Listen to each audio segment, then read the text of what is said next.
Channel کو like کریں، subscribe کریں اور گھنٹی کے نشان کو دبانا نہ بھولیں تاکہ آنے والی ہر نئی ویڈیو کا نوٹیفیکیشن مل سکے۔ Subscribe and click the bell icon.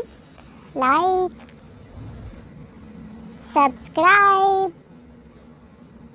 And click bell icon.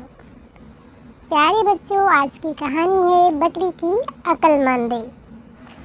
ایک دفعہ کا ذکر ہے، ایک بکری چرگاہ میں گھاس چرتی پھر رہی تھی۔ وہ بہت خوش تھی، خوب چھلانگیں لگا رہی تھی۔ اسے یہ خبر نہ تھی کہ قریب ہی بھیڑیوں کا ایک جتھا اس کی طاق میں ہے جو اس کی ٹکا بوٹی کر ڈالے گا۔ بکری گھاس میں مگن تھی کہ اس کے کانوں میں بھیڑیوں کی گڑگڑاہٹ آئی۔ اس نے چونک کر دیکھا تو بھیڑیے اسے گھیر چکے تھے۔ اب بکری کے پاس کوئی اور راستہ نہیں تھا۔ وہ بھاگ بھی نہیں سکتی تھی کیونکہ چالاک بکری بھیڑیوں نے اسے چاروں طرف سے گھیر لیا تھا۔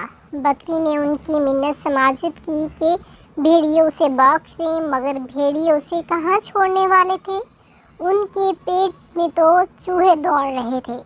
جب بکری کی خوشامد بیکار چلی گئی تو بکری نے کہا، تم بہت بھوکے ہو اور میرا دل چاہ رہا ہے کہ میں تمہارے کام آؤں اور اپنی جان دے کر تمہاری بھوک مٹاؤں، مگر کیا اچھا ہو کہ تم اپنی کامیابی کا جشن مناؤ تاکہ تمہیں میرے گوشت میں اور بھی مزہ آئے۔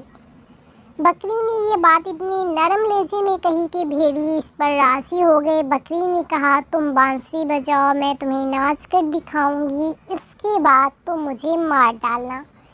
بھیڑیے راضی ہو گئے۔ وہ چاروں طرف بیٹھ گئے۔ انہوں نے بانسریاں بجانا شروع کر دیں۔ بکری ناچنے لگی۔ یہ شور ہوا تو قریب ہی بکریوں کے رکھوالے کتے ہوشیار ہو گئے اور دوڑ کر آ گئے۔ بھیڑیوں نے یوں ہی کتے کو دیکھا تو وہ بھاگنے پر مجبور ہو گئے اور یوں بکری کی جان بچ گئی۔